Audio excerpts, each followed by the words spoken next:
Nick, our podcast, The Dictionnaire, is available for free on iTunes, Google Play, and other podcasting platforms. Don't forget to hit subscribe to receive new episodes every Wednesday. Follow me and my podcast on Twitter, Instagram, and Facebook at NICKAUN Podcast, or send your emails to NICKAUNpodcast@gmail.com.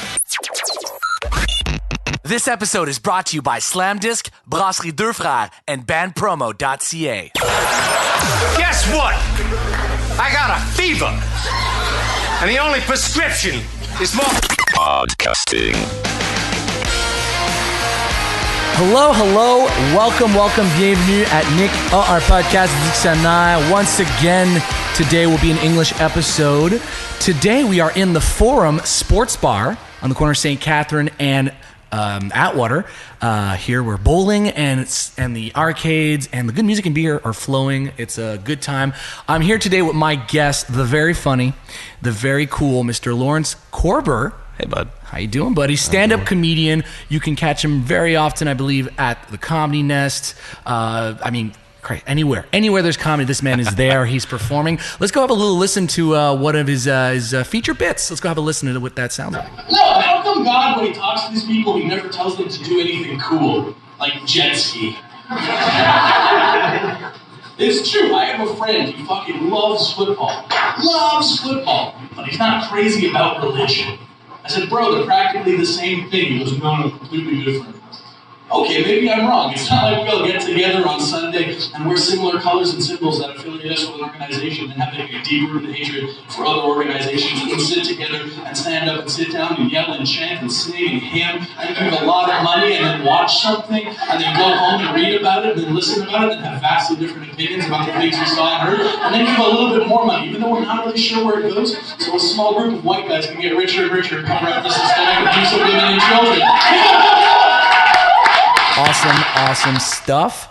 Lawrence, welcome to my podcast. I'm happy that you've accepted to come and talk on behalf of stand-up comedians everywhere. Oh, wow, that's a lot of pressure off the top, but thank you for having me. Yeah. My pleasure. Actually, our history is a little more, a little longer than that. People think, oh, how does Nick, this musician, know a stand-up comedian? Well, we've met each other before a long time ago.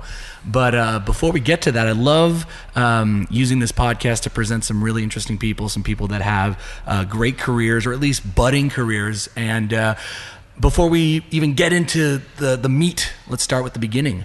Lawrence, where are you from?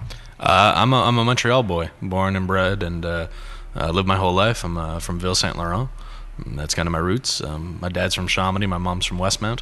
And they met somewhere on Sherbrooke, and that's how I came to be. That's pretty Somewhere in the middle. Somewhere in the middle, exactly. That's happened. And where did you go to high school? Lauren Hill Academy, also in Ville Saint Laurent. 5-minute walk from my house, so that's where I picked up smoking. And that's pretty much what happened, because I was bored on the walk to school, and this is before it was easy to get 4,000 songs in your pocket. So it was a high school that originally was one school. It was actually, my mom went there before it was Lauren Hill, when it was Sir Winston or something, Sir Winston Churchill, and then they had like different campuses, and that's pretty much where I went to high school. Awesome. And in high school, now you're a stand-up comedian. I mean, you're up and coming. You're doing the shows. You're doing all the club stuff. But before you got into that, was this something that maybe appeared in high school? Was this something that came about early? Well, I think the love for it showed up early, showed up in my teens and stuff like that, and then for many years I kind of talked myself out of it. It's like, really? Yeah, it was like a weird thing where I was like, man, I don't know, maybe not, and I never made time for it. I never pursued it. And then I was working crazy hours and doing 80 hours a week. And my buddy heard of this writing class that was taught by Joey Elias, also here in the Forum. Yes. At the world famous Comedy Nest. And I was like, man, try it. What's the worst case scenario? And then I just kind of got hooked, and now I can't not be on stage, kind of thing. And this was a few years ago? Yeah, 2014. 2014. November of 2014. Yeah. That's insane, because for me, Lawrence, I met you, I believe, in 2005 or 6 when I was at Dawson. That's yes, right. Yeah, at Dawson. For people listening, me and Lawrence were actually taking, I think we had a few classes together. Yeah. We were doing a beautiful, I think you were in film studies, was that possible? I was in Law and Society. Law and Society. Okay, here's the thing. I was doing this beautiful thing called Arts and Culture, this program that no longer exists. My mom called it basket weaving. That's what she called it. Yeah. Right. So, but I think we had a few classes together, and one of which I remember was film and communication. Oh yeah, okay. With Vitone. Phil Vitone. Oh my God. This is going back That's a ways so away. I didn't even remember that. Well, That's the thing funny. is that the reason it comes to mind is that I think we spent a lot of time in that class. Yeah. Especially, I think we had to do film projects, reports, and all that kind of stuff. So we had a lot of time together just to hang out and talk and shoot the shit. And you were a funny guy right off the bat. I remember having great conversations and just a funny guy. So I'm not surprised years later you got into it. Oh, thank you, man. I remember when that was like just when like Kamikaze was like a twinkle. Oh, dude, it was you know what I mean? It was a sperm and a testicle. It was just it was twinkle in your eye, man. A twinkle in my eye, and dude, it was that's the crazy thing is that I actually started listening and becoming a fan of stand-up at that point in my life. Yeah. I mean, this is why I was sure you started much earlier getting into the stage game because Dawson College, for those who don't know, is across the street from the Comedy Nest. Yeah, it is. And I used to live in an apartment across from Dawson, and fucking my buddy Jason and I, late nights, we just trying to find shit to do. We're young, 18-year-olds just budding and whatnot, and we, for some reason, ended up at the Comedy Nest. Just let's go see some comedy. Let's go laugh and shit. And I got hooked at watching it. Yeah. I think we went on an open mic night on top of that, and I just got hooked. I loved watching it and loved seeing these comics. You know, it's so funny. People don't even, like comedy's big in Montreal, and like during the festival, like people are around, things like that. But there's great comedy in Montreal all year round. All year round, man. I will literally look up at the Nest website and see who's the headliner. I don't care who it is. It doesn't even have to say, oh, it was on the Conan. If it looks funny, if the YouTube clip is good, I'll just go. And the thing too is this is what happens when you go to those shows. Local guys like Lawrence will be opening. We'll do some opening slots, and you will see some fucking good comedy. And I was sure you started back then, so it's just weird that later on that's when you got onto it. Well, no, after college, I started working pretty fast, and then I was working at a gym, weirdly enough, which you guys don't. You guys are only hearing this, but I don't have the body of someone who used to work at a gym. I'm a voluptuous gentleman, but. And this is what it is. I was working like 80 hours a week, and I was overworked and shit like that, and I never had time to kind of pursue it. And it was always it was like that the woman you never asked out. You know what I mean? It was like the one you never had the balls to approach. It was like you fantasized about it and you thought about your life together, but like you never, you know what I mean? And then I just kind of did it, and I just kind of basically I left the job of 80 hours a week, and I left doing this, and I tried to find something more flexible to accommodate my new addiction of doing stand-up comedy. Right, but that must be something crazy, because I was going to get into that, because like a musician, like for me, like with Kamikaze, when I first started out breaking out doing tours and stuff, I was working. I'm gonna interrupt you. You were so in Dawson. You were so fucking meek when you were talking about it. You were gun shy. You're like, I'm doing this thing. Like you had so much charisma, and you always felt like you were imposing when you talked about it. And I always remember that about you. Because it was always like, you're always like, no, I have this band. And like, I was like, no, man, fucking own it. Like, you know what I mean? Like, you have all the fucking charisma in the world. That was a backlash from my friends who were basically so tired of me talking about it out of school hours. Like, Nick, shut the fuck up with your band. So I knew that if I was in the outside world with people, I was like, I should probably keep it in real life. It was so funny too, because you legitimately had you can tell when people are passionate about shit. Oh man. And you talk to artists all day, so you must know this. But like, when people perk up and their eyes get big and they're like, man, I love this, and you're like, fucking do it. That like, to me, beautiful. That's what gets me going, because in any field, whether it be comedy, music, I mean, fuck, you can be a fucking contractor, you could be a woodworker, no matter what, fucking carpenter, sculptor. When the person loves their craft, they just their eyes light up. They can talk about it forever, and that's what I noticed, because you and me, of course, we don't get a chance to see each other very often. No. Like I said, it's been a few years, and I follow you actively on Facebook and whatnot. Thank you. And whenever you're talking about comedy, there's such a glee, there's such a fun thing about it, and I love that. And I hate all the social media stuff. I have to do it, but like, you know what I mean? Oh, like, I have to do it too, trust me. Yeah, you know what I mean? And I always feel silly, because I'm like, guys, there's a show, and then, but like, it's a necessary kind of thing you have to do. It's where we're at. It's where the world's at in 2017, and I mean, for comedians, it's even more important, because that's the thing. What I was gonna allude to is that when I was seeing these stand-up comics for the first time at the Nest and looking at these sets and whatnot, you see guys like you that are opening up and doing it, and you're talking about your job. It's like when I was in Kamikaze, I had to get a shitty job on the side when I was starting out to make room for it. I was working at a call center taking shit. That's what I'm doing now. But that's the thing. You end up having to do these crappy jobs to kind of live and do your passion until it picks up. For a stand-up comedian, like for me, I write songs. Sometimes they get on the radio. Eventually, maybe I get music videos. There's some kind of form of compensation if you do it well. Yeah. What is it for stand-up comedy? it's not as clear cut, because music, it's like I'm on Music Plus, I have this clip going, I have a tour, I have a record label. With comedy, it's there's no clear path, and that's interesting. You know, like for me, I guess, you know, you have to hone the craft, and it takes a long time to kind of get good. You know what I mean? So I'm still in the infancy of my comedy, and I think like the career is just getting good until eventually. Of course, the goal is to make a living off of comedy, in whatever form that takes. If you're writing, you're doing stand-up, you're doing tours, you're on TV, you're doing things like that. You know what I mean? And there's no one clear-cut way. You know what I mean? So that's what's kind of, it's not easy. So I'm just kind of trying to get my bearings. You know what I mean? And that's what's important when you talk to, you know, older comics or guys who have done it and guys who are more established, and just see what they're doing. And you know what I mean? Take the good and the bad and just kind of figure out your own way and try and forge through that. Well, you're talking about a guy like Joey Elias, who's been doing it for God knows how many years. 24. It's insane. But like, that's what I hear is like some guys get into comedy late. It takes a little bit of experience to get some material going. And I mean, like, I could totally understand, let's say, being like a young 18-year-old and just talking about poop and crap and girlfriends, but then a lot of guys start out there. A lot of guys, it's whatever nasty thing they can think of. Women are like this. Here's a sex joke. Here's a joke about my dick. And then it's, you know what I mean? And then you grow and you evolve.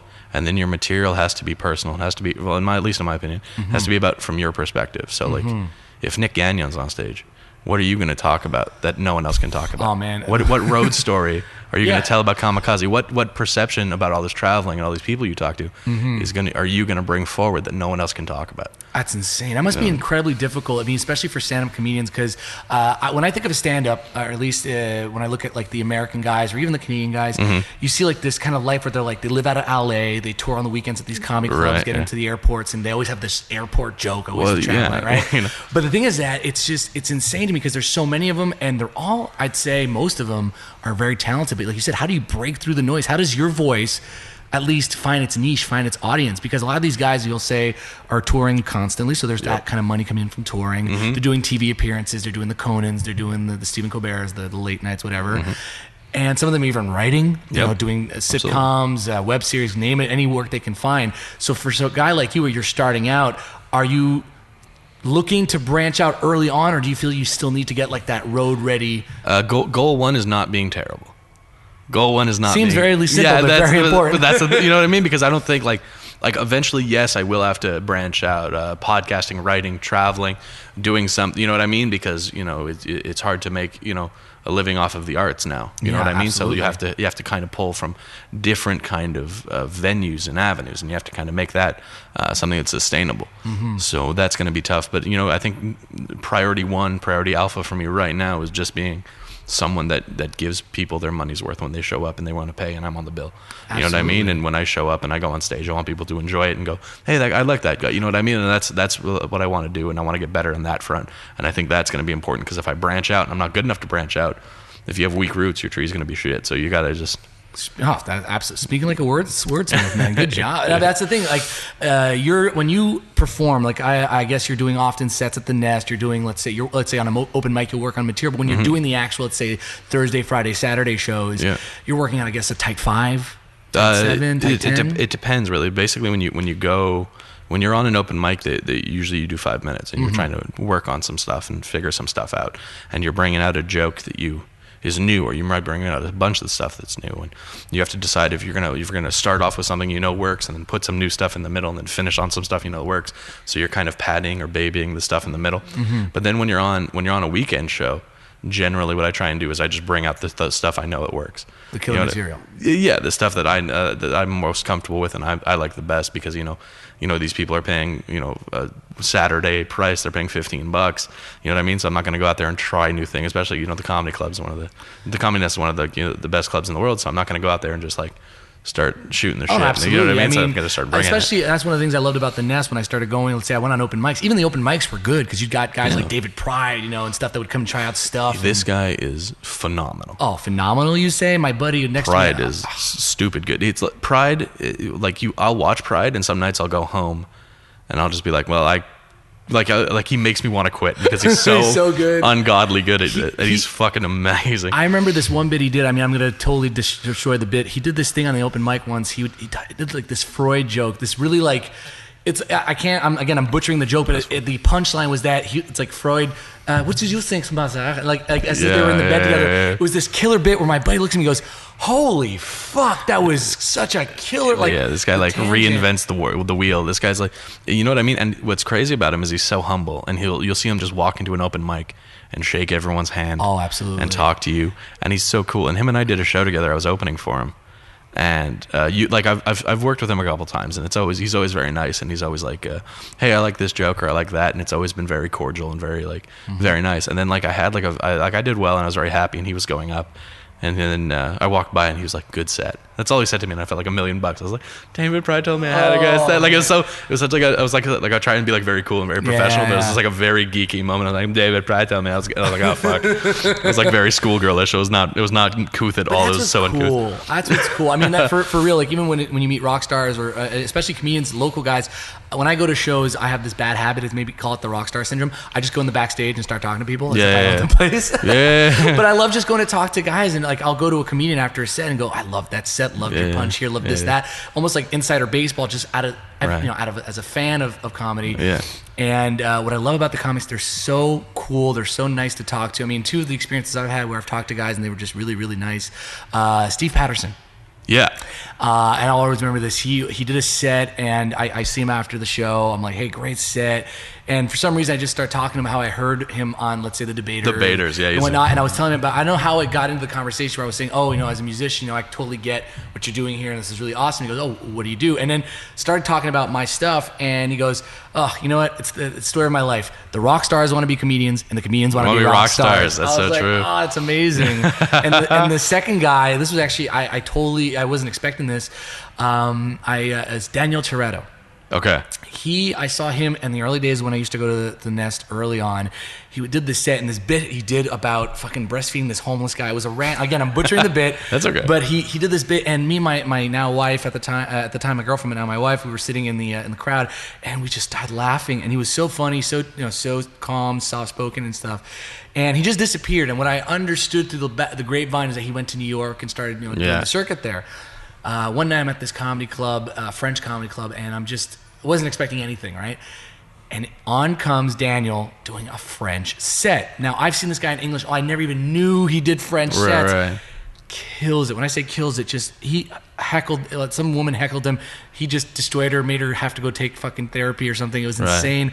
Always funny, though. Always funny. And after the gig, I just went up to him and go, dude, where have you been all this time? Right. And I just started pulling out these references. Like, I started at the Nest, did the breastfeeding homeless guy. He's like, how do you remember this shit? Like, it just stuck with me. Yeah. And that's what I love about the comedians is that I've not stumbled upon a shitty guy, an asshole. They exist. I believe it because in the rock world there are the same people. I don't know how. Every medium, there has to be a couple dicks, right? I don't know how you can be a dick when you get to do the fucking thing you love. I don't get it. Well, it's just some people are programmed that way. You know what I mean? It's the guys who grew up and never played sports and don't know how to interact and play with others. You know what I mean? Like that's the kind of, you know what I mean? The guys who don't know the etiquette of, being in the locker room and talking to people and shaking everyone's hand and being chill. Yeah. But that was like my biggest apprehension kind of like before going into comedy. I was like, whoa, I don't know anybody. Like, it's going to be weird. Like, like what's going to happen? Like, I don't know. And then it was just, I was so wrong.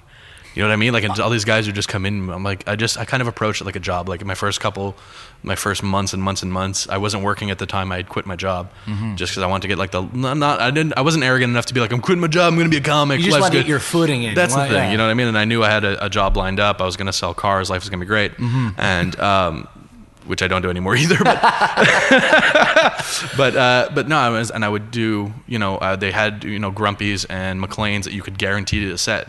So Tuesdays and Sundays, and then try and do open mics. So I was running 4 shows a week, 5 shows a week, doing that. And I would just go and introduce myself to everyone and shake hands and be like, hi, I'm new, I'm Lawrence, I don't know anything. Nice to meet you. Who are you? What do you run? Who this person does that? So this is, and then just talk to people and just get to know. Oh, you do this on Tuesdays. I've heard shake is nice. Let me go check it. Oh, okay. Who are you? No. You're running this on Mondays, and just try and introduce yourself and just kind of get the lay of the land. And it was cool because everyone was very open and very like as soon as you show that you're serious about this and that you wanna make this, what you do, people are very inviting and they're very warm, and I've really appreciated that. I think I was watching Talking Funny, with Chris Rock, Jay Seinfeld, the big guys, whatever. Ricky Gervais, the four of them around. Yeah, that's and he was great. saying how Jerry, one of the things that drew him to comedy was just to hang out with the comedians because they're such cool people to hang out with. Yeah. And I totally believe that, just because you were talking about stand-up guys. I remember when I started going to comedy clubs just as a fan, I'm like, okay, I'm a lead singer in a band. I know how to be on a stage. I love jokes. Maybe I should write my own. I should give it a shot, see what happens. You should. Yeah. I should, right? And I haven't done it since. And maybe I should someday. Who knows? Maybe after this I'll do it. I don't know. But same thing as you. I kind of went in on an open mic, and me and my buddy Jason, I think we just kind of said, okay, we're gonna force ourselves to do it by booking 5. We're gonna go to 5 different places in one night. We're gonna go as many places and just work on 5 minutes of material, go out there and do it. And the first thing I noticed is that, of course, one of the first guys I met was Paul Beluya. Yes. Very good. Super nice guy. And this is, I saw this, he was at Concordia at the time. I was still in CJEP, right? And he was super nice. He was the first guy to kind of go like, hey, I've seen you at the shows watching us. Clearly you love what this is. And well, here's a few tips. Here's we can go do this. He is such a sweetheart. Oh, guy. He is unbelievable. He's funny, and he's just every time he's in the room, like, it's so easy just to pull up to him and be like, yo, what's up? And then he's just very easy to talk to, very chill. He booked me for like my my first kind of big show in Ottawa. You know what I mean? It was him and Jeff Schuella, who's also a really funny dude. And Beluya's just like really, really, really good. And you know what I mean? And he's very easy to work with, and I don't have a bad thing to say about that. It was phenomenal. Oh, absolutely. And that's why, like, so when I went and did, I didn't bomb. Of course, it wasn't anywhere. It was horrible for me, but in the sense that it wasn't like a disaster. Which is fine. It wasn't a disaster, but it was okay. But what I really appreciated was I loved that kind of like getting to hang out with the comedians in the backstage, going to a show, literally just walking the streets of Montreal, shooting the shit as you're going to the next gig. So I totally get that Seinfeld comment of like, just to hang out with the guys is cool. So for you, like you say, you kind of walk into the industry for the first time, you're meeting people for the first time, and there's no reason to say, hey, this guy's on our turf. It's like, no, come in. It's not, because it's not like fucking The Outsiders, where it's like Ponyboy, you have to stay in this part, stay golden. It's none of that shit. There's no nice fights. It's not West Side Story.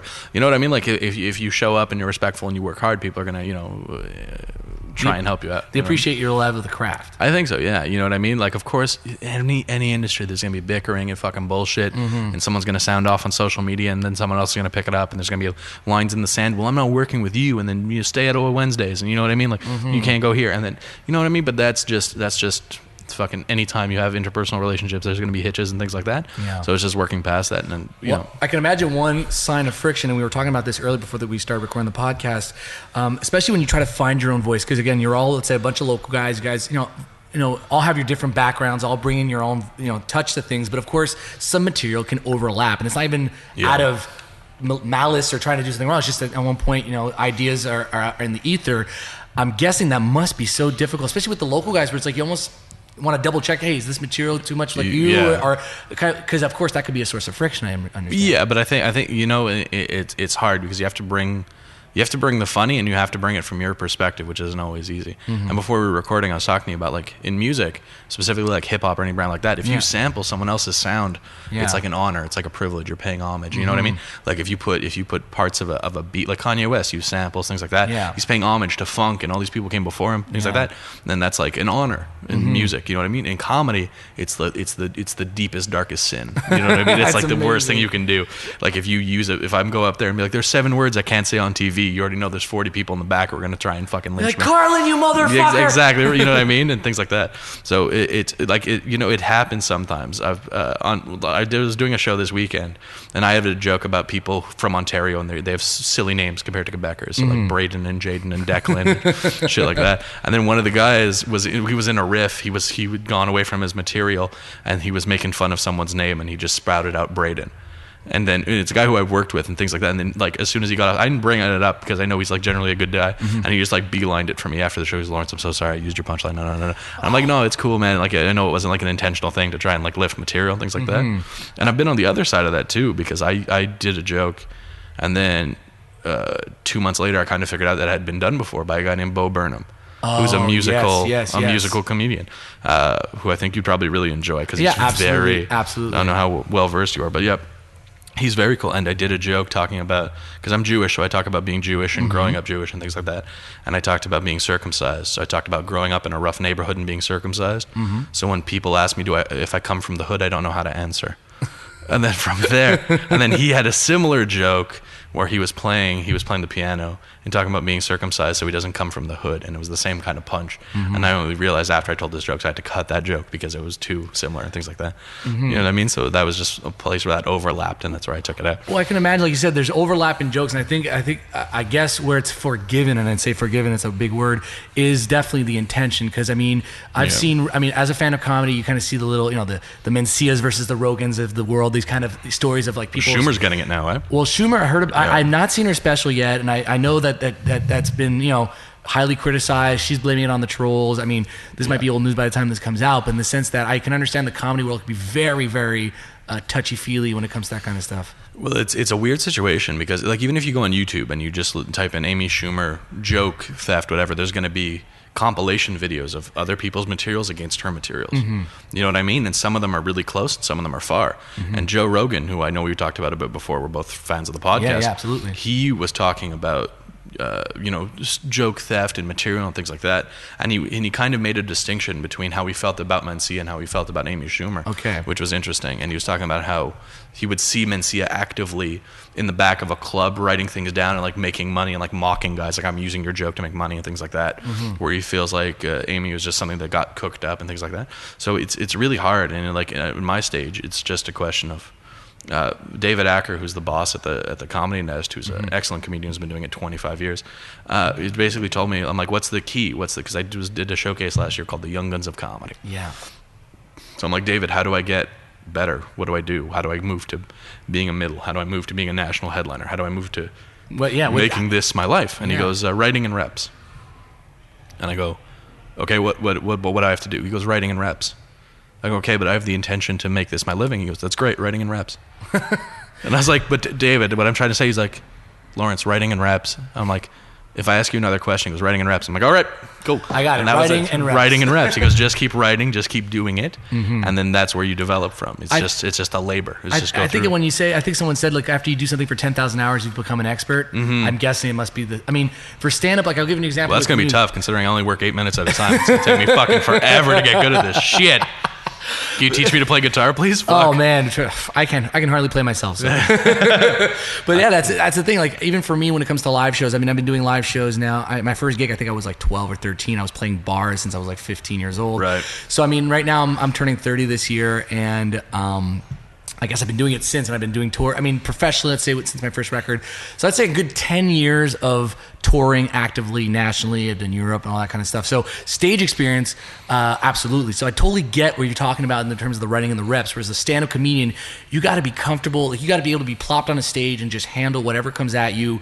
Give the 5 minutes. Know how to. It's like a set list. You got to know where to work your jokes in. Yeah, that's the thing. And you know what I mean. And when you do club soda. Yeah. It's different from when you're doing some barn, some sugar shack in buttfuck nowhere, Quebec, that you have to drive 2 hours where there's no roads. You know what I mean? Absolutely. In front of 44 farmers.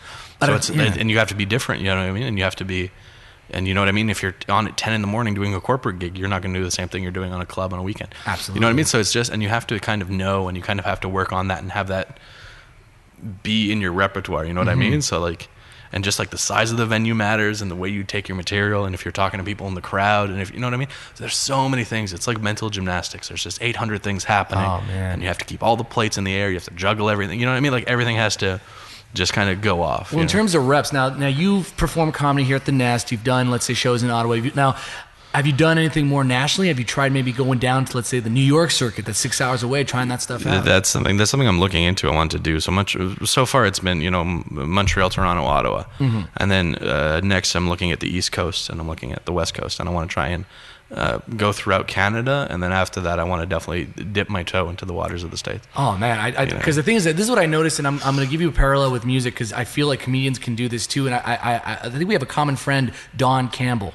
Yeah. Don, actually, I think I work with Don, but Don told me he was doing stand-up, and I immediately just kind of got on, like, oh yeah, and he was asking me, he goes, Nick, you and your band, you're doing all sorts of stuff. What could I do with stand-up to kind of get that promotional aspect. And Yeah. the way he brought it was talking about how a comedian brands himself and actually gets out there and finds, let's say, fans. Yeah. Because, I mean, I consider stand-up comedians, as craftsmen, people that are, artists in their own. Yep. So there's a way you can, there is a sort of, not a work ethic, but there's a way to kind of branch out using these social medias, using even traditional media to get out there and find your fans. Because for people that are listening, I'm a fan of comedians. I go out and actively look for it. Yeah. But people that are at home, if they're watching comedy, it's either on a Netflix special, they're falling upon on the Comedy Network. Comedy Network, yeah. So I guess for a guy like you, you're an up-and-comer, you're making your name. What are the tools or what are the ways you're looking at to kind of get people to come see you, to go and actively show people your comedy? What is the tools you're using? What is the way you're doing it? I think social media is a much bigger tool than anyone thought it was going to be. And I think I haven't figured it out yet. There's some comics who are fucking lights out at it. And they've already built in a crowd. They already know people are going to show up. They have YouTube videos. They have stuff on Instagram. They have Snapchat accounts. They have Twitter.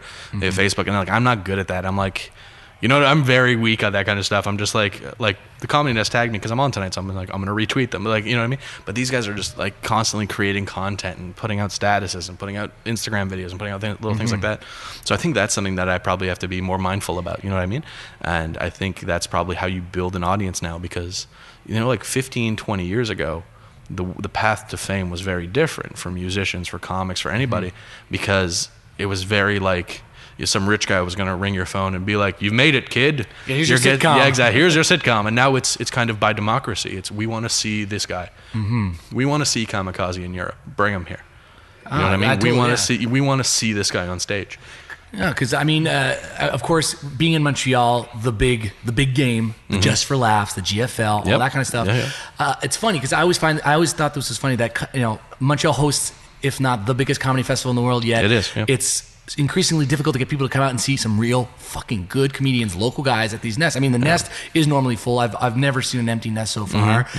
And I think that's the thing. If people are really fans of comedy, there is so much good stuff being done here now. Right. And as a stand-up, or at least as an up-and-coming guy, is the Just for Laughs something that you're aiming for? Is that something that you're actively working towards? It would be a lie if I said no. Okay. It would be a lie if I said no. Of course I am. You know what I mean? And they have an audition process every year, and you have to send in videos. And you know what I mean? Like for me, a lot of guys, it's very competitive. It's very steep. Is what I'm trying to say. If I remember how to speak English, the competition's very steep. And there's a lot of talent in the city. You know what I mean? And they only take a certain amount of guys from Montreal, a certain amount of guys from the States, a certain amount of guys from Australia. You know what I mean? And you have to think like you're not competing against Montreal. Like the venue is 15 minutes from my house, but I'm not competing against people who are 15 minutes away. I'm competing against the English-speaking world of comics. And that's a big fucking world. Yeah, I'm competing against fucking Australia. I'm competing in New Zealand, South Africa, England. I'm competing against all these guys. And, and even guys from France. Gad Elmaleh, who's French, is now doing it in English and opening up for Seinfeld and crushing in English. You know what I mean? So it's like, I feel eventually if I keep working hard, it's something that I'm going to get to. I think that's it's a possibility for me. I don't think when the time comes and I'm ready for it, it'll happen. You know what I mean? And I think what's important is that I have to be patient. Like I have to wait until my skill set's at a place where I'm attracted to either the Just for Laughs Comedy Festival or a certain club or Hubcap or Winnipeg or Boston Comedy Fest or whatever the Halifax Comedy Fest. You know what I mean? So I think like it's just a question of writing and reps. Just keep doing it until I'm at a point where they can't say no.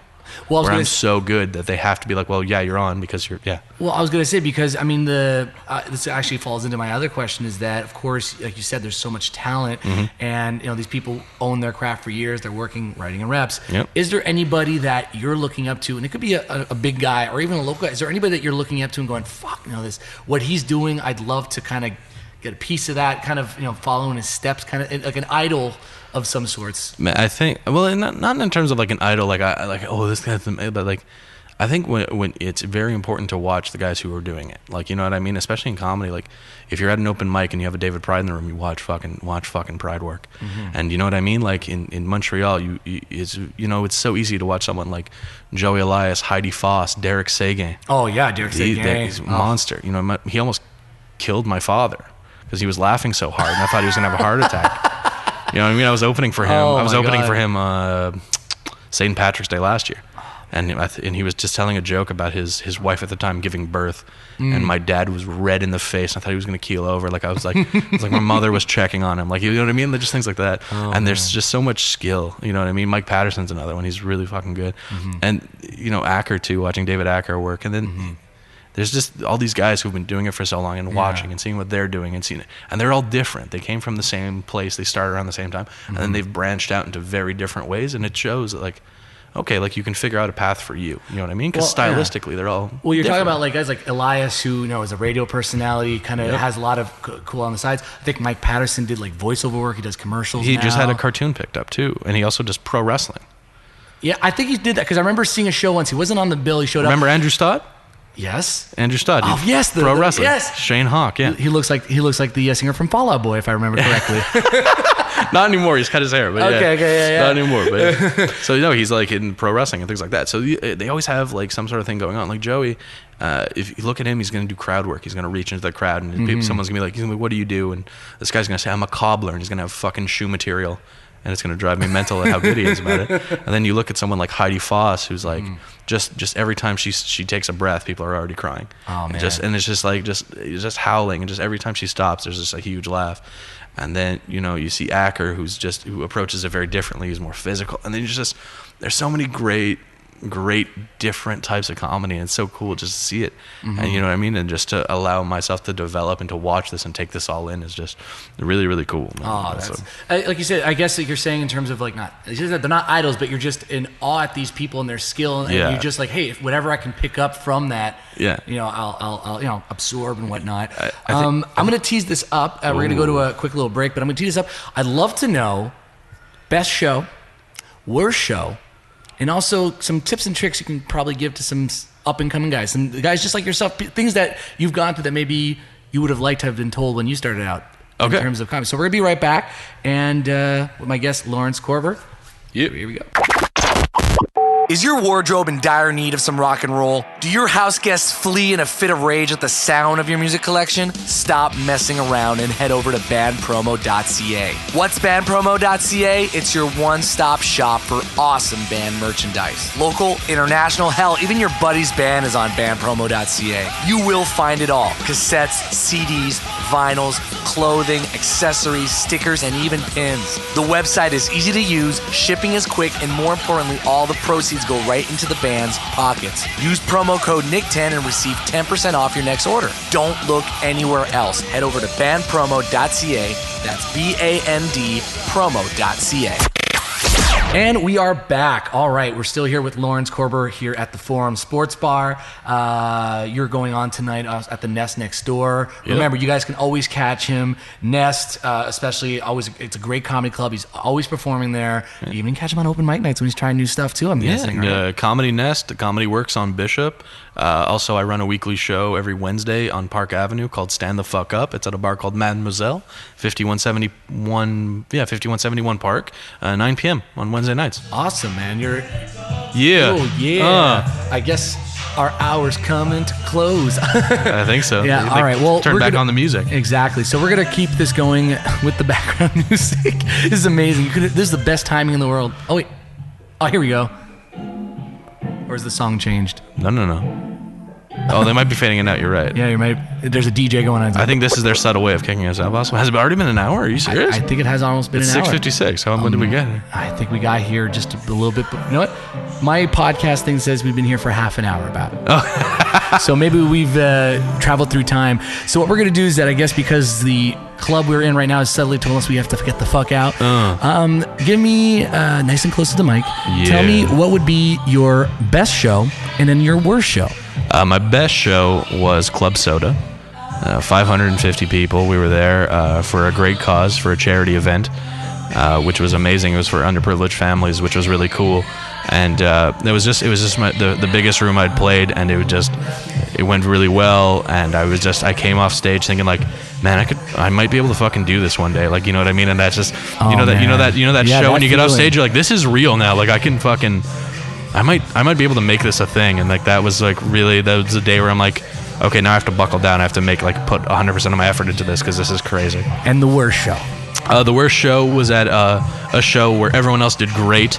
It was at a lovely venue, a show that's closing down soon, called Ladies and Gentlemen at Shaka Cafe on Sherbrooke Street, ran by two exceptional gentlemen named Daniel Karen and Chris Sandiford. And I went up there, and I did some material that just did not hit. And then it did not hit, and then my energy was weird, and then they reacted to my weird energy, and it was just awkward, and I just powered through, and then it was the only time I left the stage and apologized. As you left. As I left, I went off stage. I was just like, well, sorry, and then I just got, oh, my bad. I'm sorry I brought this down, and then everyone else the next guy went on and just fucking killed. So I was like, so man. It was me. It wasn't the crowd. It wasn't the room. You know what I mean? Which is I hate when everyone's like, who was the crowd? But like I was just, it was clearly me. Like I was the guy who fucked that up. Oh man. And I was gonna say, so in conclusion, I would say, what would you say to, let's say you're talking to a guy like me who loves comedy, maybe wants to, I mean, I've done some stand-up before. Yeah. A very long time ago. If I want to get back into it, what would you say would be a good kind of like a tip, maybe something that you would have liked to have been told when you started out? I think patience is really important if you're going to be pursuing stand-up. It takes time to fucking get good and to figure out how things work. And I haven't even figured it all yet. So you know what I mean? Also, watch every comic on the show, because there's some people who show up at shows and then do their set and then walk out. When you can learn a lot from other comics. Even if another comic doesn't do well, learn from their mistakes. If you see another comic kill, what did they do right? You know what I mean? Even in comics, watch comics you don't like. You know what I mean? Watch what they do, things like that. And you know what I mean? And all of it's learning, and that's the process. And put in the work and watch all these guys do it, and then that's only going to help you. And tape your fucking sets, which I don't, and I'm the worst at this. But oh man, I wish someone would twist my arm on this, because there's so many guys who just tape their sets and listen back and learn and get better at it. And I'm so bad with that. I always forget. It always loses. You know what I mean? And then people go back and they're like, "Oh, I made this mistake, and now I can strengthen this joke." And I'm like, "I think it was okay." Like, you know what I mean? Like, I don't have the backup to. You know what I mean? So. Oh, that's awesome. Well, listen, Lawrence, I guess you're about to go on stage now at the Nest, so I'm gonna have to let you go. But once again, a big thank you for being on my podcast. Oh man, thank you for having me, bro. Oh, dude, anytime. You're a funny dude, and I hope people will take the time to go see you on the Facebooks, on the Twitters, Lawrence Corber. If you want to catch him at the Nest, at the Works, like you said, stand the fuck up on Park Avenue. Also, remember to subscribe to this podcast, Nick our podcast. And we do podcasts in English and in French, and we basically talk to interesting people. You can follow me on Facebook, Twitter, Instagram, Nick our podcast. That's NICKAUN podcast. And also you can send in your email suggestions, things we can check out, people you wanted me to talk to, NICKAUN podcast at gmail.com. So once again, live from the Forum Sports Bar with the loudest hip hop and arcade and beer. And now the Habs game 5, baby. Yeah, game 5, baby. Once again, thank you, Lawrence, and great set tonight. Thank you, brother. See you soon, my friend. Thanks, bud.